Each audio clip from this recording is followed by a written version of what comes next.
Topic 8.5 is latent heat of fusion.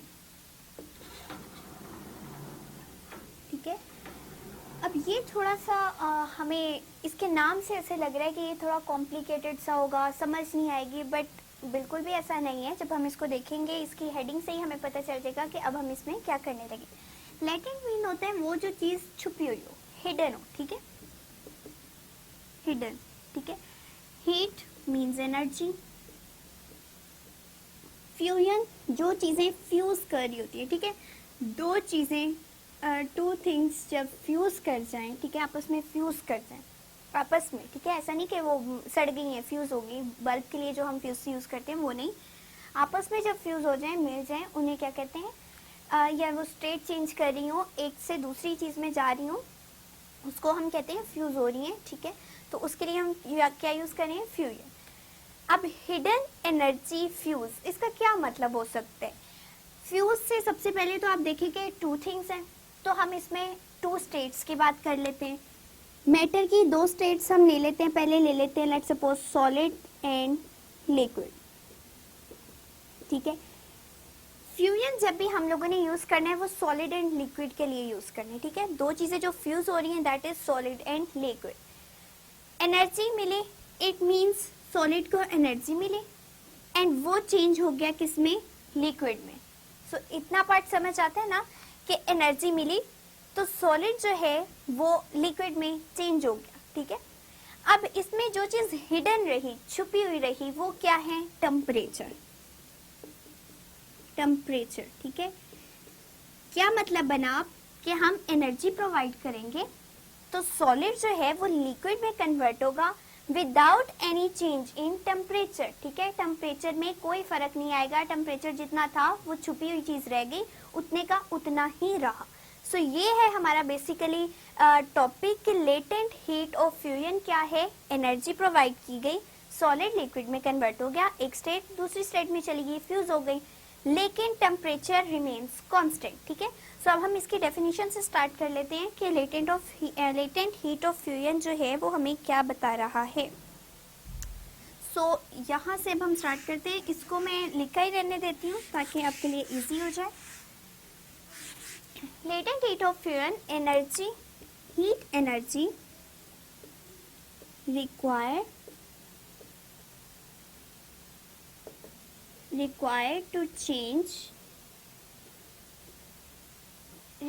to change unit mass of substance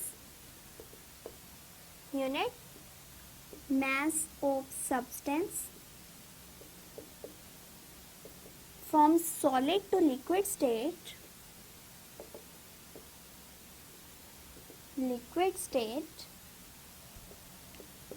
without any change in temperature,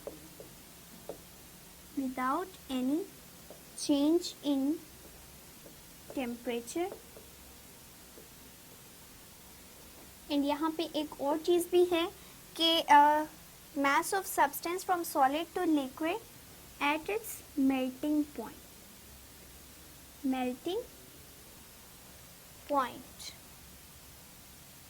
ये यहाँ पे मैं करके इस तरह से लिख देती हूँ, liquid state at its melting point। अब मेल्टिंग पॉइंट को कंफ्यूज नहीं करना कि जो है हम लोगों ने ऊपर जिस तरह देखा उस तरह से मेल्टिंग पॉइंट नहीं आ रहा। बेसिकली हो क्या रहा है, जो चीज़ सॉलिड से लिक्विड में जा रही है, सॉलिड टू लिक्विड, इसका क्या मतलब है, अगर हम सिंपली आइस की एग्जांपल ले ले, आइस क्यूब पड़ा है तो जब तक वो मेल्ट नहीं होगा वो कभी भी पानी में चेंज नहीं होगा, ठीक है।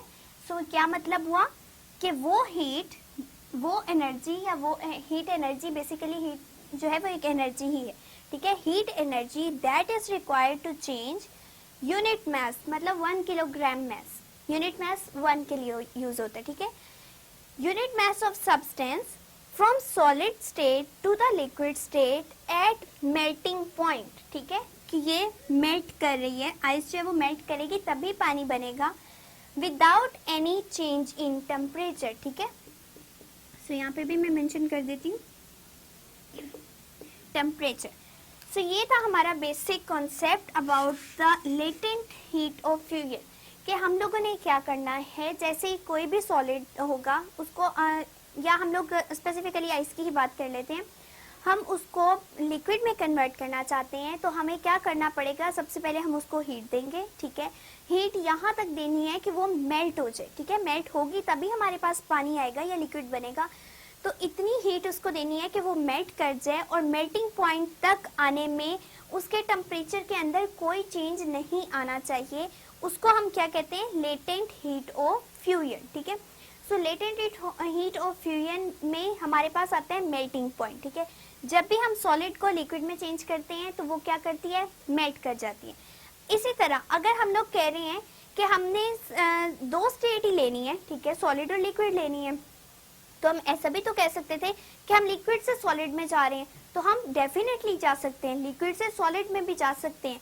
लेकिन उस टाइम पे क्या होगा कि मेल्टिंग पॉइंट नहीं आएगा, बल्कि क्या आ जाएगा, फ्रीजिंग पॉइंट, क्योंकि अब वो क्या करें, फ्रीज करें। सो लेटेंट हीट ऑफ फ्यूजन जो दो चीजों के लिए यूज हो रही है, that is for solid and liquid, वो सॉलिड से लिक्विड में भी जा सकती है, वो लिक्विड से सॉलिड में भी जा सकती है, दोनों केसेस हो सकते हैं। लेकिन अगर सॉलिड से लिक्विड में जाएगी, इट मींस वो मेल्टिंग पॉइंट तक कोई टेम्परेचर चेंज शो नहीं करेगी। और अगर वो लिक्विड से सॉलिड में जा रही है तो वो फ्रीजिंग पॉइंट तक कोई टेम्परेचर में चेंज शो नहीं करेगी। ये कहता है हमारा लेटेंट हीट ऑफ फ्यूजन, ठीक है। So latent heat of fusion different चीज़ों के लिए डिफरेंट होती है।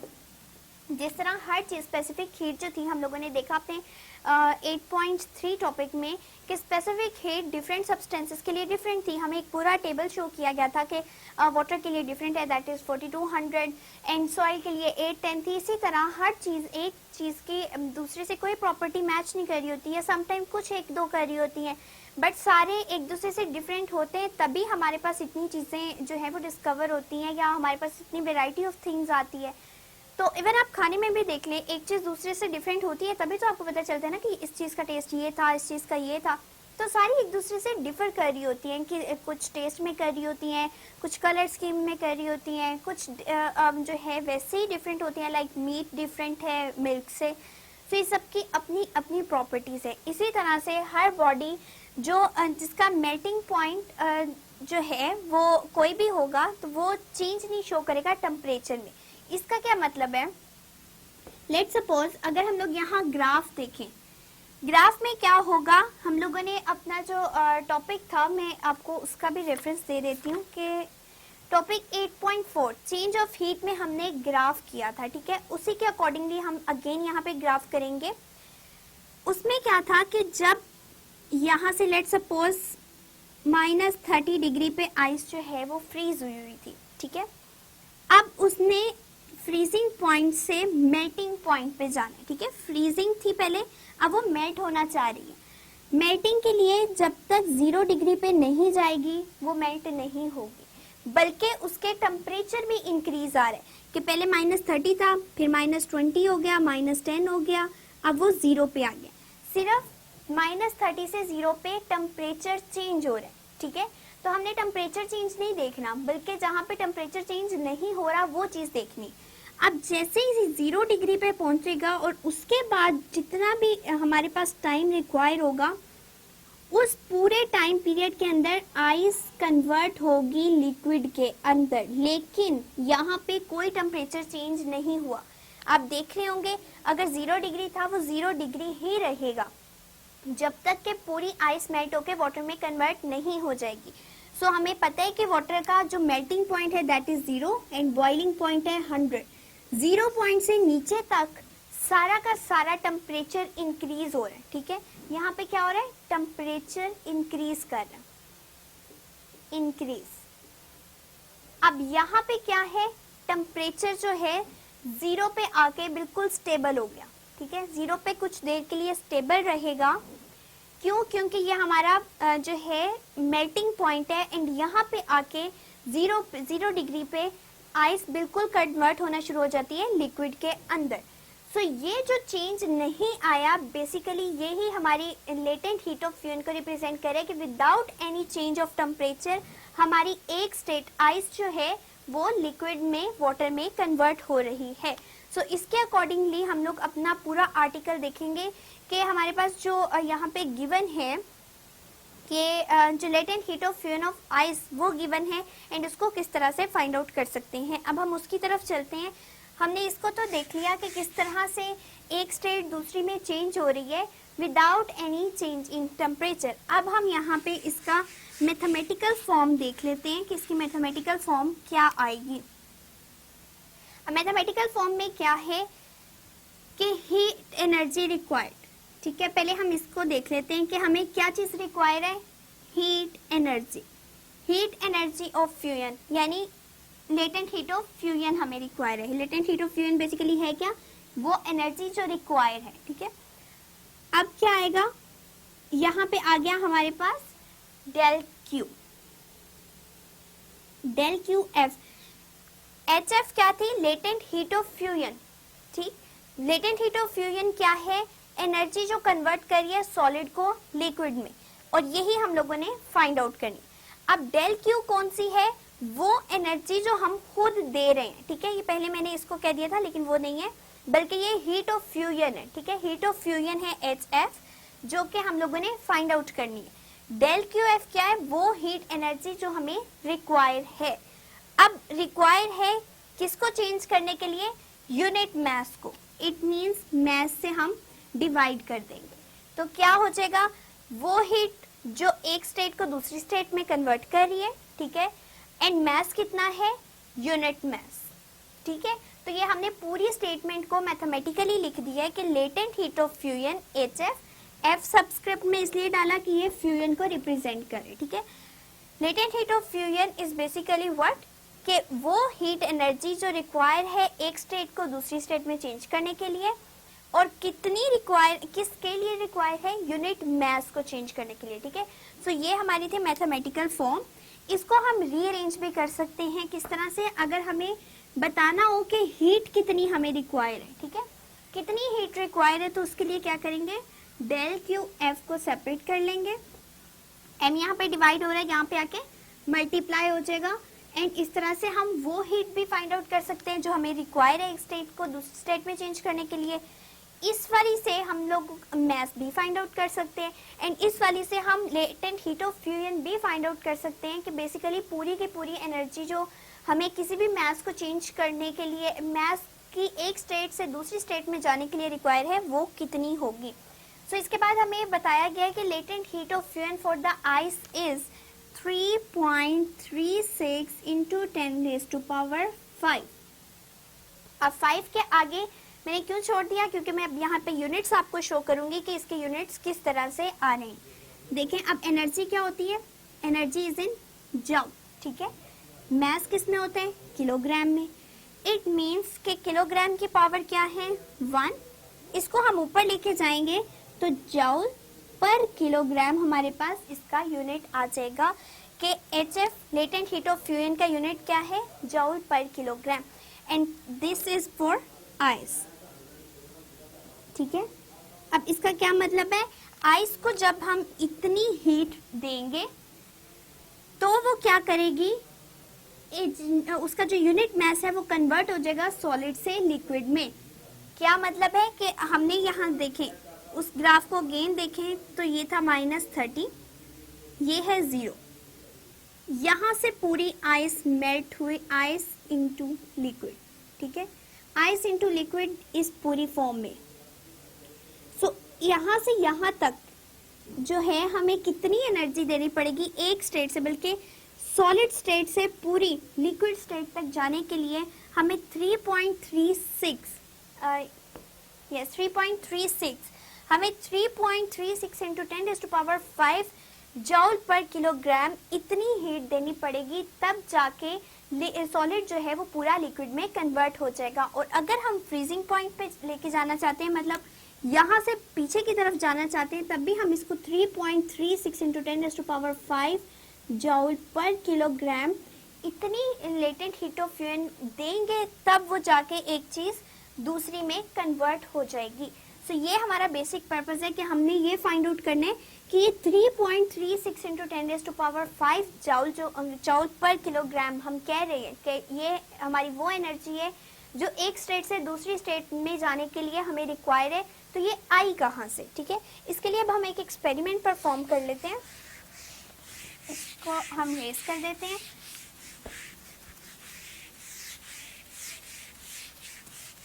अब एक्सपेरिमेंट क्या है हमारे पास, एक्सपेरिमेंट में हमने करना क्या है, बेसिकली हमने फाइंड आउट करनी है कि जो हम आइस की कह रहे हैं कि इसको चाहिए 3.36 इंटू 10⁵ जूल पर किलोग्राम एनर्जी कि वो सॉलिड से लिक्विड में कन्वर्ट हो जाए।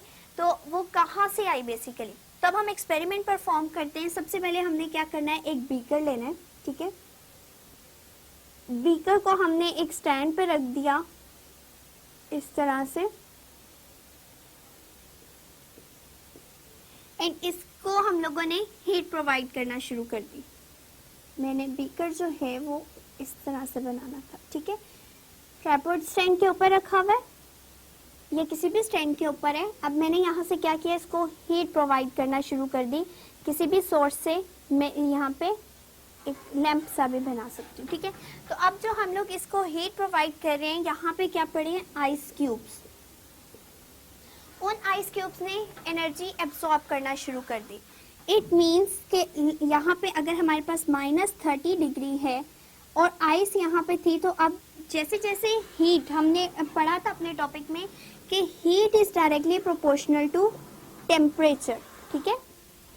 इसका क्या मतलब है, हीट देना शुरू की, जैसे ही हमने हीट देना शुरू की टेम्परेचर इंक्रीज कर गया, -20 डिग्री, -10 डिग्री, 0 डिग्री, ठीक है। अब ऐसा नहीं होता कि कोई भी चीज रखते साथ ही पिघल जाए या कोई भी चीज रखते साथ ही फ्रीज हो जाए, ठीक है। वो थोड़ा थोड़ा टाइम लेती है। आपने देखा होगा अक्सर हम लोग फ्रीजर्स में पानी रखते हैं और थोड़ी देर बाद निकाल के देखिए उसके ऊपर बारीक सी लेयर एक पहले आती है आइस की। समटाइम हम उसको रप्चर भी कर देते हैं, तोड़ देते हैं, खा लेते हैं। हम बहुत आइस खाते हैं वैसे। तो वो होता क्या है कि नीचे पानी ही होता है, अभी वो ठंडा हो रहा होता है, ऊपर बिल्कुल एक बारीक सी लेयर बन जाती है आइस की। कुछ देर के बाद देखिए वो थोड़ी थिक हो जाती है एंड इसी तरह वो आहिस्ता आहिस्ता थिक होती है। ऐसे नहीं होता जैसे आपने पानी को फ्रीजर में रखा वो जम गया, ऐसा कभी भी नहीं होगा। नहीं, कभी ऐसा होगा कि जैसे आपने चूल्हे पे रखा वो हीट अप हो गया, बल्कि अब वो क्या करे, आहिस्ता आहिस्ता आहिस्ता आहिस्ता एनर्जी गेन करे। एनर्जी गेन करने का मतलब क्या है, टेम्परेचर इंक्रीज कर रहे, ठीक है। 0 डिग्री तक टेम्परेचर इंक्रीज करेगा एंड वाटर का 0 डिग्री है टेम्परेचर फॉर मेल्टिंग, ठीक है। हम सॉलिड स्टेट से लिक्विड में जा रहे हैं, सॉलिड टू लिक्विड। यहाँ पे हम सॉलिड से लिक्विड में जा रहे हैं, हीट हमने दी, टेम्परेचर इंक्रीज कर गया and 0 degree is the melting point of water. 0 degree तक टेम्परेचर इंक्रीज किया, ठीक है। जैसे ही इंक्रीज किया, यहाँ पे थी हमारे पास पहले आइस। अब 0 डिग्री पे कुछ देर टेम्परेचर इंक्रीज नहीं करेगा, ice into liquid into water, ठीक है। अब जो एनर्जी पहले वो एब्जॉर्ब कर चुका है 0 डिग्री तक, वो किस में यूज होगी, बॉन्ड ब्रेकेज में, ठीक है। बॉन्ड हर चीज के अंदर बॉन्डिंग हुई होती है। लेट्स सपोज अगर हम लोग 2 मैसेज भी ले लें, उनको अटैच कर दें किसी स्प्रिंग के साथ, तो वो क्या हो चुका है, वो बॉन्ड बन चुके हैं। इसी तरह वाटर के अंदर भी बॉन्डिंग हुई होती है H2O की, ठीक है। वाटर में क्या होता है, H2O, हाइड्रोजन एंड ऑक्सीजन की बॉन्डिंग हुई होती है, ठीक है। एक हद तक पहले आइस ने हीट एब्जॉर्ब की, उसका टेम्परेचर इंक्रीज किया। अब जो टेम्परेचर इंक्रीज करने के बाद हम कह रहे हैं 0 से एक टाइम पीरियड तक वो कांस्टेंट रहेगा। तो वो कांस्टेंट जो रहा, अब वो एनर्जी सारी की सारी यूज हो रही है बॉन्ड ब्रेक करने के लिए वाटर के, ठीक है। H2O के बॉन्ड ब्रेकेज में वो सारी हीट अब यूज हो रही है, इसलिए टेम्परेचर इंक्रीज नहीं करेगा, ठीक है।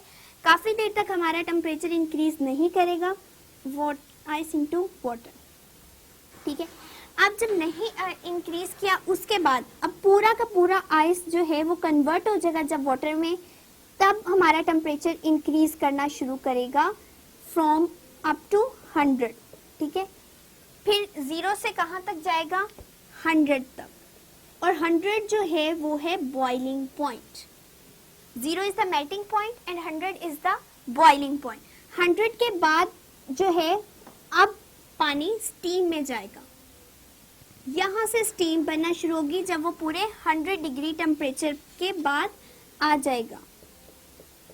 सो 0 से 100 तक भी क्या हुआ है, टेम्परेचर इंक्रीज किया। जब एक स्टेट दूसरी स्टेट में चेंज हो रही होती है तब कोई टेम्परेचर इंक्रीज नहीं करता। यही स्टडी किया हमने अपने लेटेंट हीट ऑफ फ्यूजन में कि जब एक स्टेट दूसरी स्टेट में चेंज हो रही होती है, ठीक है, चेंजिंग के प्रोसेस में कोई टेम्परेचर चेंज नहीं होता, temperature remains constant. Like 0 degree है तो 0 डिग्री ही रहेगा काफ़ी देर तक, या उतनी देर तक जब तक के पूरी एक स्टेट दूसरी स्टेट में कन्वर्ट ना हो जाए, क्योंकि वहाँ पे जो एनर्जी हमारी यूज़ हो रही होती है वो सारी की सारी बॉन्ड ब्रेकेज में यूज़ हो रही होती है। टेम्परेचर इंक्रीज नहीं करता, बल्कि जो हम टेम्परेचर पहले गेन कर चुके होते हैं वो बॉन्ड ब्रेकेज में यूज़ होता है, ठीक है। सो इसी तरह अब जैसे 0 पे हमारा पूरा वाटर में कन्वर्ट होगी आइस, जब पूरी कन्वर्ट हो जाएगी पूरी तरह, फिर वो टेम्परेचर इंक्रीज करना शुरू करेगा फ्रॉम 0 to 100, ठीक है। और फिर 100 पे जाके क्या होगा, वो टेम्परेचर इंक्रीज करना बंद कर देगा एंड फिर जो पूरी वाटर है वो स्टीम में कन्वर्ट होना शुरू हो जाएगा, ठीक है। यहाँ पे स्टीम आ जाएगी एंड यहाँ पे वाटर ही रहेगा। अब हम देख लेते हैं कि हमारे पास क्या क्या टाइम पीरियड रिक्वायर्ड थे। सबसे पहले यहाँ पे आ गया T1, ठीक है, ये आ गया T2, यहाँ पे आएगा क्योंकि ये कर्व थोड़ा ज़्यादा टिल्टेड फॉर्म में होता है, तिरछा सा होता है, इसलिए इस तरह से आएगा। ये है वाटर एंड ये है स्टीम, बल्कि मैंने ऊपर लिखा ही हुआ था। यहाँ से आएगा हमारे पास T3।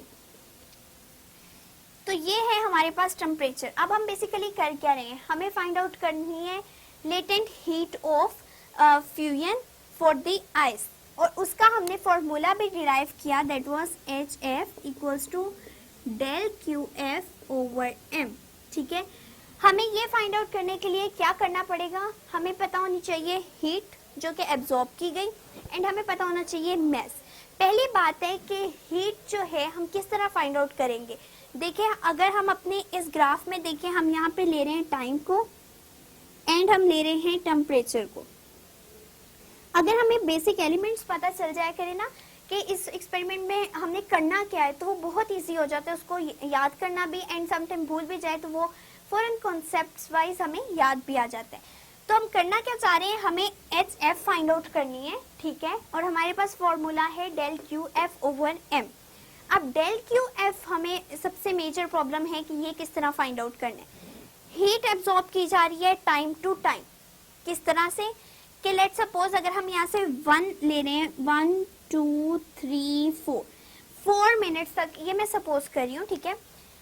लेट सपोज 4 मिनट्स तक जो है उस आइस ने हीट एब्जॉर्ब की, ठीक है। 4 मिनट के बाद लेट सपोज यहाँ पे आगे 8 मिनट, तो 8 मिनट तक जो हीट एब्जॉर्ब हुई थी वो बॉन्ड को ब्रेक करने में यूज हो रही थी, ठीक है।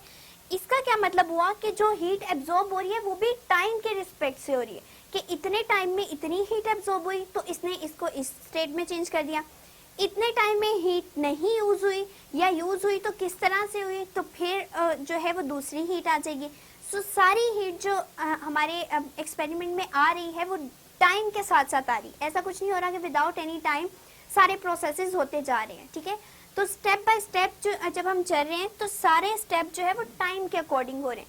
इट मीन्स कि इस पूरे एक्सपेरिमेंट में टाइम का भी कुछ ना कुछ पार्ट जरूर है। अब हम स्टार्ट करते हैं अपना एक्सपेरिमेंट की मैथमेटिकल डेरिवेशन कि किस तरह से टाइम भी रिक्वायर है। सबसे पहले हमें गिवन है time required to melt the ice, ठीक है। आइस को मेल्ट करने के लिए जो टाइम रिक्वायर है that is at 0 degree temperature. At 0 degree temperature ice की हम लोगों ने मेल्टिंग स्टार्ट की हुई है, उसको थोड़ी थोड़ी सो ये जो टाइम रिक्वायर है आइस को मेल्ट करने के लिए एट 0 डिग्री टेम्परेचर वो कितना है, T2 से T1 तक, मीन्स T2 माइनस T1, इसको लेट सपोज हम नाम दे रहे हैं T0, ठीक है। और ये जो साइंटिस्ट ने पूरा कैलकुलेट करके हमें बताया हुआ है कि दैट इज 3.6 मिनट्स, ठीक है। ये आप खुद भी एक्सपेरिमेंट अगर करेंगे तो ये इतना ही आना चाहिए, क्योंकि साइंटिस्ट ने ये इतना ही बताया। एंड इवन प्रैक्टिकल भी परफॉर्म करेंगे उसमें भी यही टाइमिंग्स आप लेंगे, ठीक है। अब ये टाइम था जितनी आइस वाटर में कन्वर्ट हुई। अब ऐसा नहीं है कि यहाँ तक वाटर नहीं रहा, हम पढ़ ही पूरी स्टेट रहे हैं कि सॉलिड से लिक्विड तक, मतलब पूरी यहाँ से यहाँ तक स्टेट आ रही है। अब हमें आगे का टेम्परेचर भी चाहिए कि एंड इवन टाइम भी, time required to heat the liquid या water from 0 to 100, 0 degree to 100 degree temperature. अब यहाँ से यहाँ तक जो टाइम रिक्वायर है it is T3 minus T2। So ये हम कर लेते हैं TF से डिनोट, बुक वाली ही वैल्यूज ले लेते हैं। ये है TF एंड ये है T0, ठीक है। एंड ये कितना है T3 माइनस T2। एंड ये भी बता दिया गया कि ये 3.6 है, तो 0 से 100 में जाने के लिए काफ़ी टाइम लगा है, ठीक है। जबकि 0 पे रहने के लिए कम लगा था, 0 से 100 मैंने ये कम डिस्टेंस शो किया है, बट ये ज़्यादा है इसलिए टाइम भी ज़्यादा होगा। And that time is 4.6 minute, ठीक है। सो F जो था वो T2 माइनस T1 था, दैट वाज 3.6। एंड आगे जो हमें 0 से 100 तक जाना था that was T3 minus T2 and वो गिवन है दैट इज 4.6 मिनट। अब हम देख लेते हैं कि बाकी चीज़ें जो जो हमें रिक्वायर है वो किस तरह से हमने मेंशन करनी है। सो यहाँ तक है हमारा ये डेटा। अब देख लेते हैं कि स्पेसिफिक हीट ऑफ वाटर कितनी है। Heat of water represented by C and it's value is 4200 यहाँ पे जाउल पर किलोग्राम पर केल्विन, ठीक है। ये भी हमारे पास आगे value.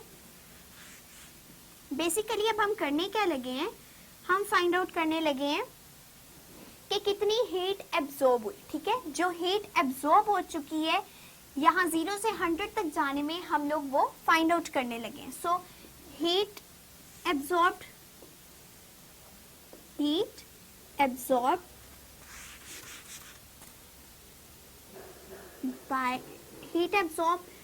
to convert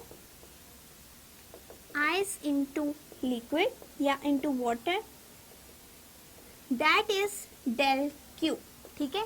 del Q is the heat जो हमें अब रिक्वायर्ड थी।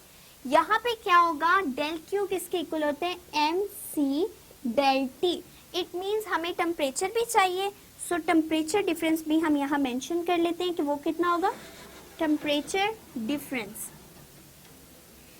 हम लोगों ने जो टाइम लिया है that is in minutes and temperature हमने यहाँ पे सेंटीग्रेड्स में लिया, लेकिन हमने जो अपनी कैलकुलेशन करनी है वो किस में करनी है, बेस यूनिट्स में करनी है, तो सेंटीग्रेड को हम केल्विन में चेंज करेंगे।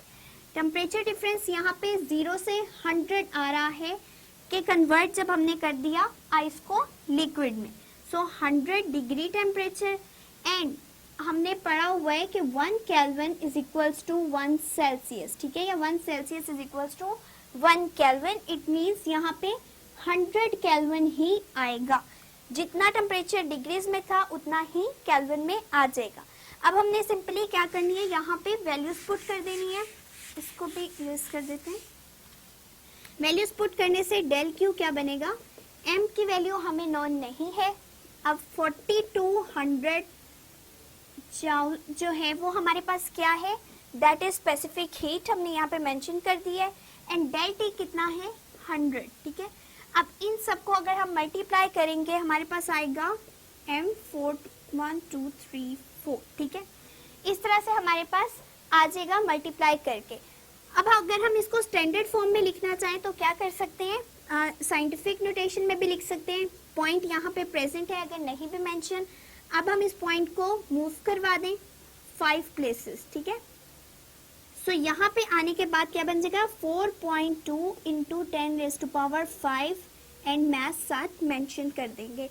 अब ये हीट थी जो पूरे टाइम पीरियड में रिक्वायर्ड थी। अब हमने क्या करना है, हमें वो हीट चाहिए जो हर टाइम पीरियड पे रिक्वायर हो, ठीक है। ये तो हीट आ गई पूरे प्रोसेस के लिए। अब हम क्या कर रहे हैं, जिस तरह ये प्रोसेस था हमारे पास, इस पूरे प्रोसेस के लिए यहाँ तक हमारे पास हीट आई है कि मैस होना चाहिए इन 4.2 इंटू 10⁵ हीट होगी, तभी हमारे पास यहाँ तक आ सकेगी। लेकिन अब हम क्या कर रहे हैं कि हमें हर टाइम पीरियड के रिस्पेक्ट से चाहिए। सो क्या करेंगे, टाइम पीरियड के हिसाब से निकालने के लिए heat absorbed at T note, ठीक है। टी नोट पे मतलब T3 से जो T2 तक का टाइम पीरियड है उसको हमने कहा है दैट इज टी नोट। वहां तक के लिए जो हीट गिवन है उसको हम फाइंड आउट करते हैं, तो वो आएगी हमारे पास del Q divided by T note, ठीक है। सो ये वो हीट है जो यहाँ से यहाँ तक के लिए रिक्वायर है। अभी जो ये हीट पहले फाइंड आउट की वो पूरे प्रोसेस के लिए थी। अब हम with respect to time period कर रहे हैं, तो इस टाइम पीरियड के लिए जो हीट होगी वो होगी del Q और del T। अब यहाँ से यहाँ तक के लिए क्योंकि यहाँ पे चेंजिंग आ रही थी इसलिए टाइम के साथ डिवाइड हुआ। अब यहाँ पे कोई चेंजिंग नहीं आ रही, so heat absorbed at for TF वो किस तरह से आएगी, ये हीट जो एब्जॉर्ब हुई है अब हम इसको कहेंगे कि ये है del QF लेटेंट हीट। अब आएगी हमारे पास लेटेंट हीट ऑफ फ्यूजन किस तरह से, फॉर TF के लिए तो del Q over T not into TF। सो ये T नॉट जो चेंज हो रही थी, अब TF हमारे पास कोई चेंजिंग नहीं आ रही इसलिए वो TF मल्टीप्लाई हो जाएगा। अब यहाँ पे देख लें del Q आ रहा है और del Q हम यहाँ से फाइंड आउट कर सकते हैं। उसकी वैल्यू क्या बनेगी, del QF equals to MHF।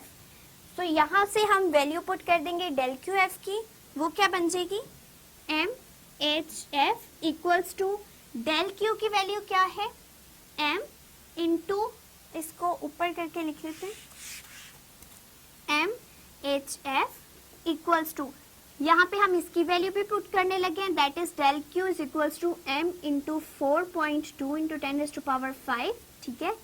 T note की वैल्यू क्या है हमारे पास, दैट इज 4.6, ठीक है। एंड TF की वैल्यू भी पुट कर देते हैं, दैट इज 3.6। सो पहली बात क्या है, M दोनों साइडों पे आ रहा है, M से कैंसिल हो जाएगा, दोनों मल्टीप्लीकेशन में थी। बाकी बच गया 4.2 इंटू 10⁵ इंटू 3.6 डिवाइडेड बाय 4.6। इसको हम कैलकुलेटर से सॉल्व करके देख लेते हैं। 4.2 into 10⁵ into 3.6 it gives 1512000 and divided by 4.6 it gives 328,695.6। ये वैल्यू अब हमारे पास HF की आ गई है। सो ये HF क्या था, जो आइस को कन्वर्ट करने के लिए हमें हीट रिक्वायर्ड थी। अब यहाँ पे देखें ये पॉइंट्स में गिवन है, ठीक है। इसको भी हम कर लेते हैं, किस तरह से, पॉइंट यहाँ पे है, इसको मूव करवा दें 1 2 3 4 एंड 5। सो 3.28 इंटू 10⁵ जूल पर किलोग्राम हमारे पास आंसर आ जाएगा बाय द एक्सपेरिमेंट। सो कितना चेंज आ रहा है कि 3.28 एक्सपेरिमेंटल आ रहा है और जो हमें गिवन है 3.36 है। सो ये हमारा एक्सपेरिमेंट था जिसमें हम लोगों ने हीट ऑफ फ्यूजन को फाइंड आउट किया कि किस तरह से हम अगर आइस को कन्वर्ट करना चाह रहे हैं लिक्विड में तो कितनी एनर्जी रिक्वायर होगी। एक्सपेरिमेंटली जो हमारे पास हमने निकाली है दैट इज 3.26, ये मैथमेटिकली है, ठीक है। और जो हमारे पास एक्सपेरिमेंट के थ्रू आई थी दैट वाज 3.36। सो ये था हमारा topic about the latent heat of fusion.